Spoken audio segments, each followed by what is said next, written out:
Let go of my arm, Marcus said, steady but strained. You're not allowed back inside, the guard replied. My mother's still shopping, Marcus said.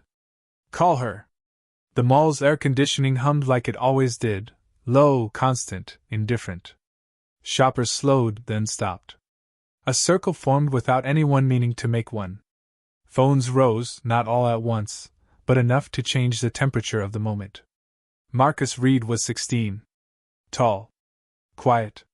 Clean sneakers. A gray hoodie zipped to his chin. His backpack hung loose from one shoulder, tugged now as the security guard pulled him toward the glass doors. The guard's badge clicked against his chest with each step. Click. Click. Click. I didn't steal anything, Marcus said. You fit the description, the guard answered. What description? Marcus asked. No answer came. Only the squeal of rubber soles on polished tile as Marcus's foot slipped. Someone gasped. Somewhere near the food court, a tray clattered. Fries skittered across the floor.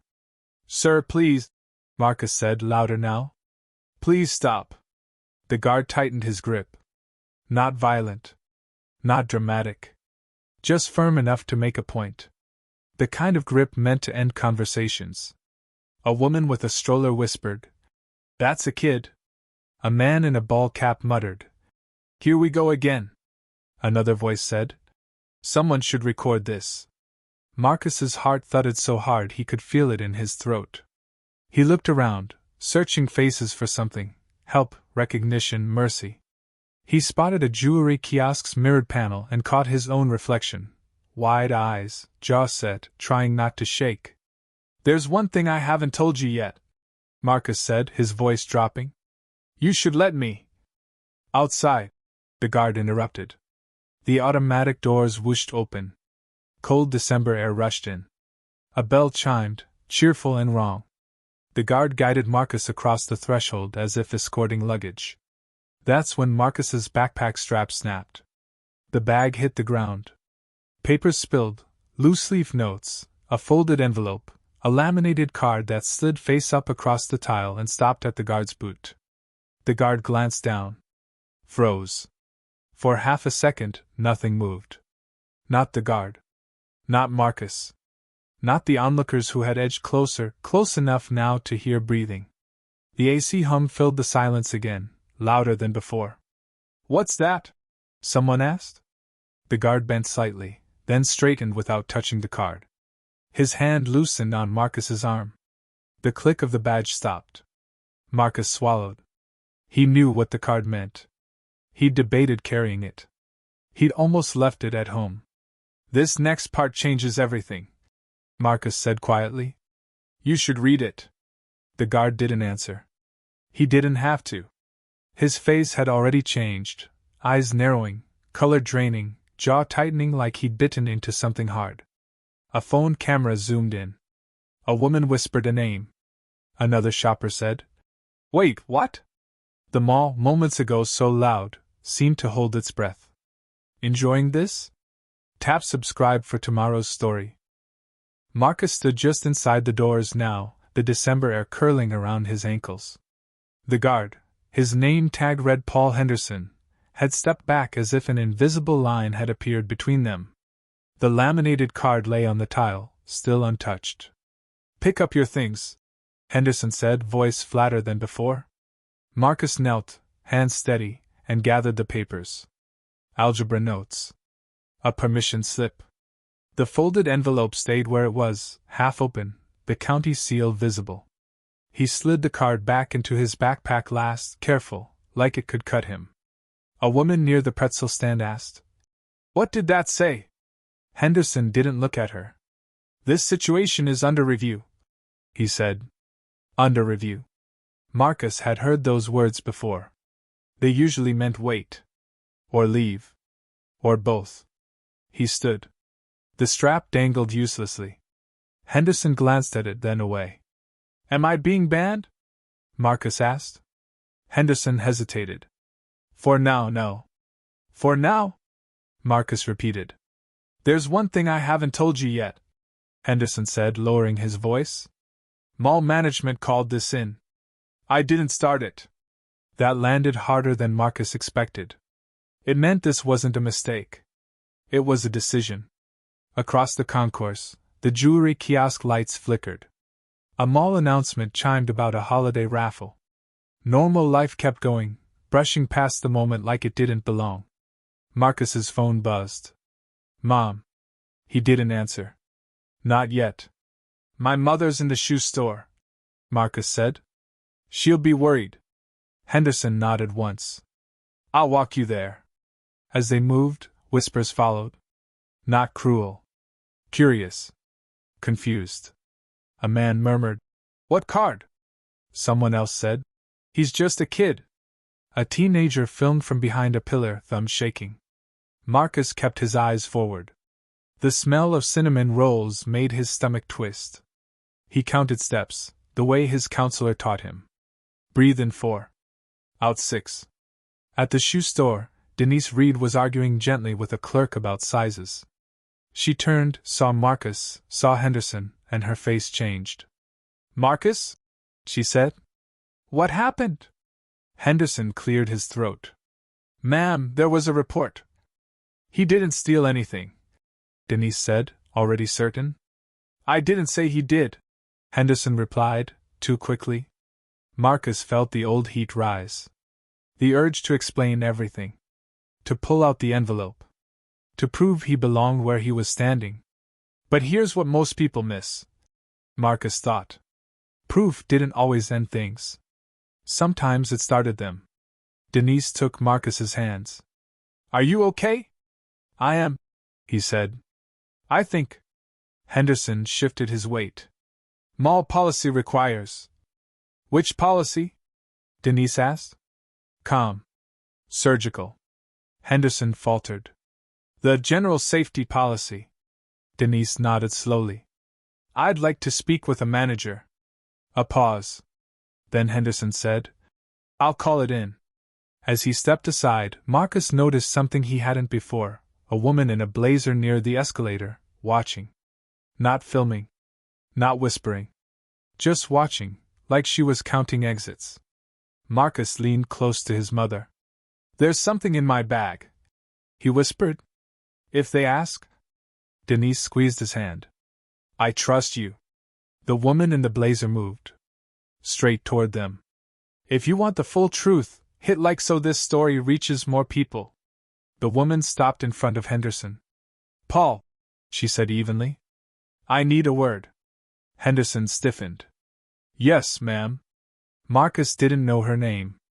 Yet. But he felt the room tilt, just slightly, like a door had opened somewhere else. The woman in the blazer waited until Henderson stepped closer. Her voice stayed low, but the authority in it carried. Who initiated the call? She asked. Henderson glanced toward the security desk. Loss prevention flagged a concern. A concern, she repeated. Based on what? Henderson hesitated again. That pause stretched. Long enough for Denise to notice. Long enough for Marcus to feel the loop opening. What concern, exactly? There was a report, Henderson said. Teen male. Hoodie. Backpack. Denise let out a slow breath through her nose. That's not a report, she said. That's a description of half this mall. The woman in the blazer finally turned to Denise and Marcus. I'm Evelyn Parker, she said. I oversee operations today. Oversee, Denise repeated. Meaning? Evelyn met her eyes. Meaning I'm responsible for how this is handled. Marcus shifted his backpack higher on his shoulder, holding the broken strap. He felt every eye on it now. The bag. The card inside. The envelope with the county seal. There's one thing I haven't told you yet, Marcus thought. Not here. Not yet. Evelyn gestured toward a bench near the window. Let's sit. All of us. They did. Henderson stood instead, hands clasped behind him. The bench was cold through Marcus's jeans. Outside, a bus hissed to a stop. The world kept moving. Marcus, Evelyn said gently. Did you take anything today? No, ma'am, he said. Were you asked to leave any store? No. Did anyone show you video or a receipt? No. Evelyn nodded, checking boxes no one else could see. Paul, she said, did you personally witness a theft? No, ma'am. Did loss prevention? Henderson swallowed. They said the camera angle was unclear. Unclear. Another word Marcus knew well. Denise leaned forward. Then why put hands on my son? Silence. The kind that makes people uncomfortable enough to talk. Mall policy allows temporary removal when. Henderson began. Evelyn raised a hand. Policy requires articulable suspicion, she said. Not generalities. Henderson's jaw tightened. Yes, ma'am. Evelyn turned back to Marcus. What was on the card you dropped? Marcus felt his pulse jump. He'd hoped she wouldn't ask. He'd known she would. It's identification, he said carefully. Issued by the county. Denise looked at him. What kind of identification? Marcus met her eyes. The kind they give to interns. Evelyn's eyebrows lifted just a fraction. Interns where? Marcus didn't answer. Not yet. He glanced past Evelyn, toward the escalator. A small crowd had formed again, pretending to shop. Phones hovered at chest level. But here's what most people miss, Marcus thought. The card wasn't the real proof. The envelope was. Evelyn followed his glance. Paul, please ask bystanders to give us space. Henderson complied, voice firm but polite. The circle loosened. Not gone. Just waiting. Denise lowered her voice. Marcus, you don't owe anyone anything. I know, he said. But if I don't say it, they'll decide for me. Evelyn watched him closely. Not like a guard. Like a listener. Marcus reached into his backpack and touched the folded envelope. The county seal pressed against his fingertips. He didn't pull it out. Not yet. Before we go any further, Evelyn said, I need to understand why this escalated. Henderson answered, but his voice lacked conviction. We've had complaints. About theft? Evelyn asked. About kids hanging around. That word landed heavy. Kids. Marcus felt the loop tighten. He knew what came next.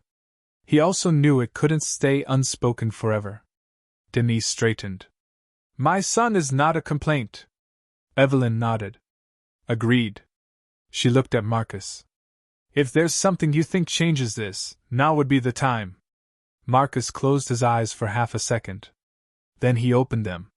If you believe she deserved justice, he thought, this is where you decide. Comment justice if you believe she deserved justice. Marcus drew a breath. There is something, he said. But once I show you, it doesn't go back. Evelyn held his gaze. Go on. Marcus slid the envelope halfway out of his bag. The envelope stopped halfway out, like it had its own brakes. Denise reached for Marcus's wrist.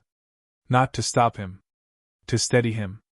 You don't have to, she said. I know, Marcus replied. But this is the moment. Evelyn leaned back slightly, giving him space without stepping away. Take your time. Marcus pulled the envelope free and placed it on his lap. The county seal caught the overhead lights, gold ink, official, unmistakable. A few people nearby leaned closer despite themselves. There's one thing I haven't told you yet, Marcus said softly. I wasn't here to shop. Henderson stiffened. Then why were you here? Marcus looked up. Because I was told to observe. Observe what? Denise asked. Procedures, Marcus said. Interactions. Evelyn's expression changed. Not shock. Recognition, like a puzzle piece clicking into place. You're documenting, she said. Yes, ma'am. For who? Marcus slid the envelope across the bench toward her. You should read that first. Evelyn didn't open it immediately. She checked the seal, the return address. Her jaw set.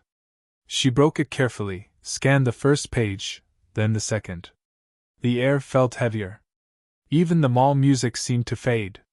Paul Henderson shifted his feet. What is this? Evelyn folded the letter once. This is a placement authorization, she said. From the County Office of Civil Compliance. A murmur rippled through the nearby shoppers. Marcus nodded. I'm part of a youth advisory cohort, he said. We do site observations with adults. But today, he swallowed. Today I was assigned solo. Denise stared at him. You didn't tell me that. I wanted it to be clean, Marcus said. Uninfluenced. Evelyn's eyes returned to the letter. This authorizes access, she said slowly, and requires cooperation. Henderson's face drained. He's auditing us? Observing, Marcus corrected. I don't write findings alone. But you document, Evelyn said. Yes. And you document what just happened? Marcus hesitated. The loop tightened again. Everyone felt it. This was the moment where words became consequences. I do, he said. A phone chimed. Someone whispered, Oh my God! Evelyn exhaled through her nose. Paul, did you know this program exists? No, ma'am. That's not a failure, she said. But this. She gestured to the doors, the broken strap, the spilled papers. This is. Henderson opened his mouth, then closed it. Marcus's phone buzzed again. He ignored it. He was watching Evelyn now. But here's what most people miss, Marcus thought. Authority isn't loud. It's precise. Evelyn stood. We're moving to a private office, she said. Now. Henderson nodded. Yes, ma'am. As they walked, the crowd parted fully this time. Not curiosity now. Awareness. Near the escalator, someone whispered, He's not just a kid. Marcus didn't look back. At the office door, Evelyn paused. Marcus, she said, did you record names? Yes. Times? Yes. Exact words? Marcus met her eyes. Yes, ma'am. She opened the door. Then let's be thorough. Type yes if you want to see all targets hit at once. The door closed behind them with a soft, final click. The office smelled like burnt coffee and printer toner. A small space. One desk. 4 chairs. No windows. The hum here was different, electronics instead of air. Evelyn gestured. Please. Sit. Marcus took the chair closest to the door. Denise sat beside him. Henderson remained standing until Evelyn looked at him. Paul, she said. Sit. He did. Evelyn placed the envelope on the desk and turned to Marcus. Tell me exactly what you documented. Start before the first contact. Marcus nodded. He opened his notebook. The pages trembled, then steadied. 12:41 p.m. He began. Entered mall through east doors. No incident. He read calmly. Times. Locations. Words. He didn't add emotion. He didn't need to. The facts carried their own weight. 12:58. Marcus continued. Security initiated contact without stated cause. Henderson shifted. I told him. You told me after you grabbed my arm, Marcus said, still reading. Denise closed her eyes. Evelyn raised a finger to Henderson. Let him finish. Marcus read the moment with the snapped strap. The card on the floor. The pause. He stopped. There's one thing I haven't told you yet, Marcus said. I also document reactions. Evelyn leaned forward. Go on. Loss prevention did not intervene, Marcus said. Bystanders did. Silence. And, Marcus added, I document outcomes. This part isn't written yet. Evelyn nodded slowly. It will be. She turned to Henderson. Paul, policy requires articulable suspicion and de-escalation. Why was neither used? Henderson stared at his hands. We've been under pressure, he said. The board wants numbers down. Numbers, Denise said quietly. At whose expense? Henderson didn't answer. Evelyn stood. Here's the crossroads, she said. We can treat this as an internal coaching issue. Or? Marcus asked. Or we follow the letter, Evelyn said. Which triggers a formal review. Marcus felt his chest tighten. This was it. The power flip he hadn't expected to happen this fast. But here's what most people miss, Evelyn added. Transparency now reduces harm later. She looked at Marcus. What do you recommend? The room held its breath. Marcus chose his words carefully. I recommend acknowledgement, he said. And training. And a written apology. Henderson looked up, startled. And, Marcus continued, a policy notice posted publicly. Evelyn considered this. Then nodded. That aligns. Henderson's shoulders sagged. Am I fired? Evelyn shook her head. Accountability isn't spectacle, she said. It's correction. Marcus exhaled. A loop closed. Another opened. Evelyn reached for the phone. I'm calling legal and the board, she said. Now. As she dialed, Marcus's phone finally rang again. He glanced. Mom, work, not Denise. His aunt. He declined the call. Share this video so communities understand what was hiding. Evelyn covered the receiver. Marcus, she said, are you prepared for attention? He nodded once. That's part of the job. The line connected. Evelyn spoke clearly. We have an incident.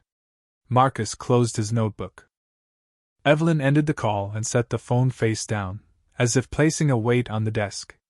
They're sending counsel, she said. And a board liaison. Henderson let out a breath he'd been holding. Today? Yes, Evelyn replied.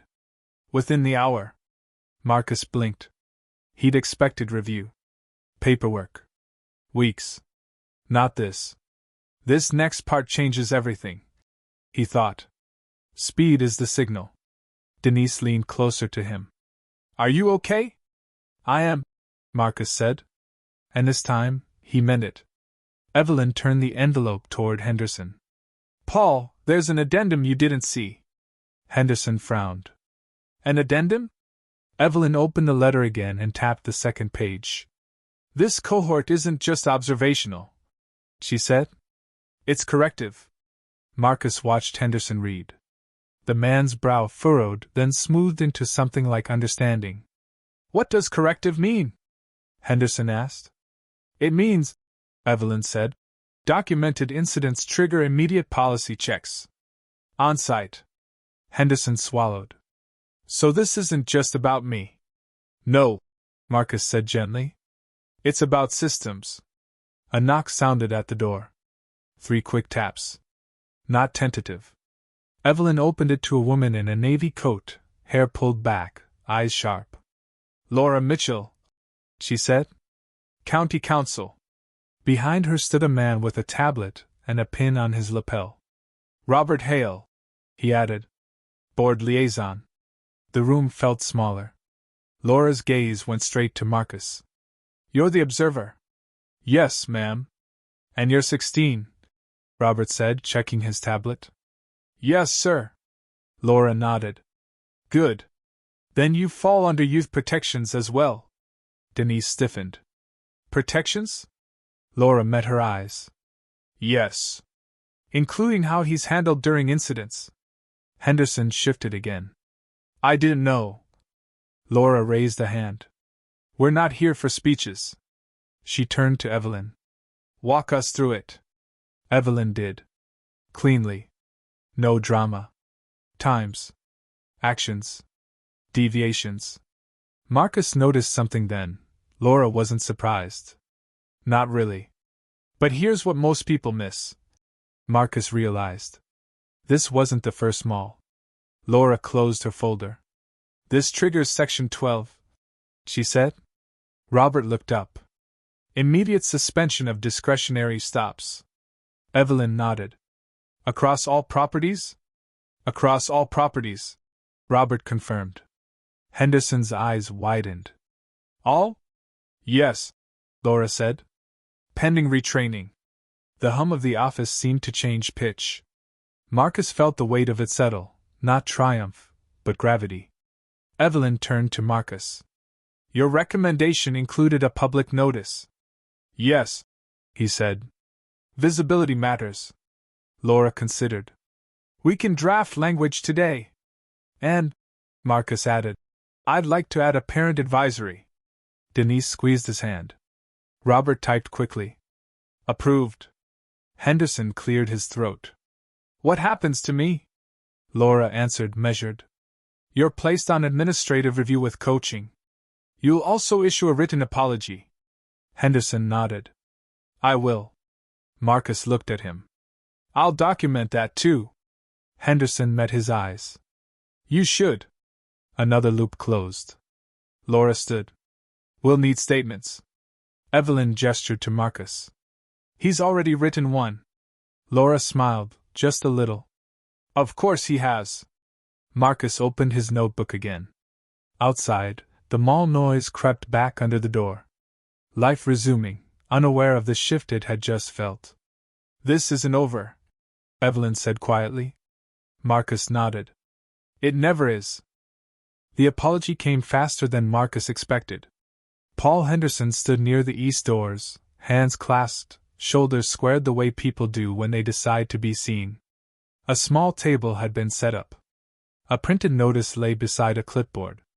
Evelyn nodded to him. Whenever you're ready. Henderson cleared his throat. His voice carried, not loud, but clear enough to cut through the holiday music. My name is Paul Henderson, he said. I'm a senior security officer here. Shoppers slowed. A few stopped. Phones stayed down this time. Earlier today, Henderson continued, I stopped and removed Marcus Reed without proper cause. Marcus stood a few steps away, beside Denise. His backpack strap was taped now, temporary, visible. I failed to follow policy, Henderson said. I caused harm. I'm sorry. He turned directly to Marcus. I'm sorry for grabbing you. I'm sorry for not listening. Marcus felt the eyes on him again. This was the moment people expected forgiveness. Or anger. There's one thing I haven't told you yet, Marcus thought. Apologies aren't endings. They're beginnings. I accept your apology, Marcus said. And I expect the policy to change.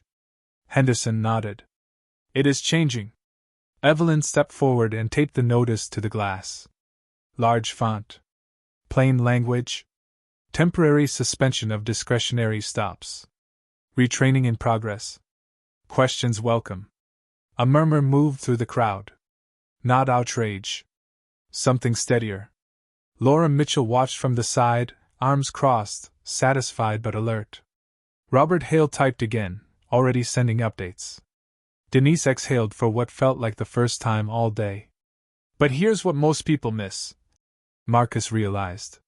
The story doesn't belong to the loudest voice. It belongs to the record. A woman approached Evelyn. Does this apply to everyone?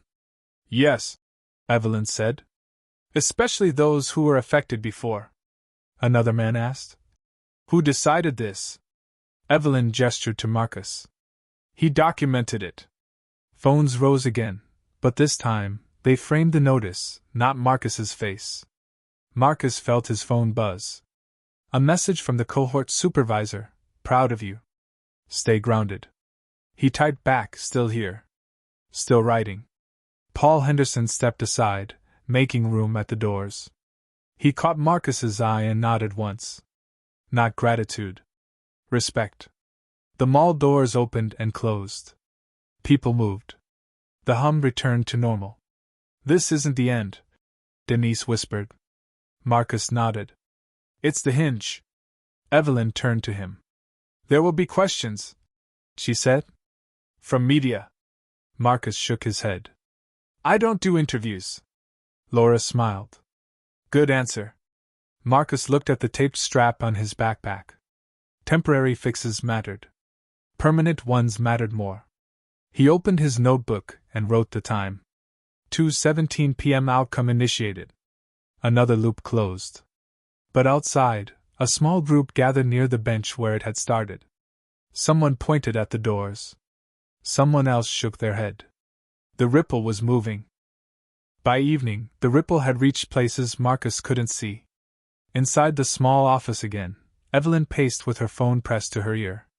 Yes, she said. All properties. Today. She stopped pacing. No, this isn't optional. Laura Mitchell reviewed statements at the desk. Robert Hale stood by the printer, waiting for pages to finish spooling. Marcus sat quietly, documenting what followed the apology. Not reactions. Responses. At 3:04 p.m. He wrote. Policy notice acknowledged by management. Denise watched him write, pride and worry tangled together. You shouldn't have to do this, she said softly. I want to, Marcus replied. That's the difference. A knock came, lighter this time. A store manager poked her head in. We're getting questions, she said. Customers want to know how to report concerns. Evelyn nodded. Good, she said. Give them a number. And a name. Whose name? The manager asked. Evelyn glanced at Marcus. Mine. The manager blinked, then nodded and left. But here's what most people miss, Marcus thought. Accountability isn't punishing one person. It's naming responsibility. Laura closed her folder. We've initiated retraining schedules, she said. Bias, de-escalation, documentation, Robert added. And we're auditing past incident logs. Denise stiffened. Past? Yes, Robert said. This doesn't start today. The weight of that settled in the room. Marcus felt it too, the unseen stories behind the visible one. Paul Henderson returned, no uniform now. Just a jacket, folded neatly. He stopped in the doorway. I wanted to say something, he said. Evelyn nodded. Go ahead. Henderson looked at Marcus. I've worked security 20 years, he said. I thought I knew my job. Marcus closed his notebook. Jobs change, he said. People can too. Henderson nodded, absorbing it. I signed up for the training. Good, Marcus said. Henderson hesitated. And I'll help with the review. If that's allowed. Laura considered. It is, she said. With supervision. Henderson exhaled. Thank you. When he left, Denise leaned back. You just changed a man's career, she said. Marcus shook his head. No, he said. He did. Outside, dusk settled over the parking lot. A local news van rolled in, lights off. Someone had tipped them. Evelyn sighed. They're here, she said. Marcus stood. I won't speak, he said. But I'll submit my report. Laura nodded. That will speak for you. As the reporters set up near the doors, shoppers pointed at the notice. A woman explained it to her daughter. A man took a photo, not of a person, but of the words. Marcus felt the loop stretch beyond the mall now, into something wider. He packed his notebook away. The tape strap held. Ready to go home? Denise asked. Marcus looked once more at the glass doors. At the notice. At the people reading it. Almost, he said. One more thing to log. He checked the time and wrote it down. The mall emptied faster than usual that night. Holiday lights stayed on, but the energy had shifted, quieter, reflective. The kind of quiet that comes after something important has been said out loud. Marcus and Denise walked side by side toward the east doors.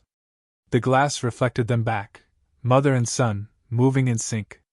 The tape strap on Marcus's backpack caught the light again. Still holding. Evelyn stood near the security desk, finishing a final call. She hung up as they approached. I wanted to walk you out, she said.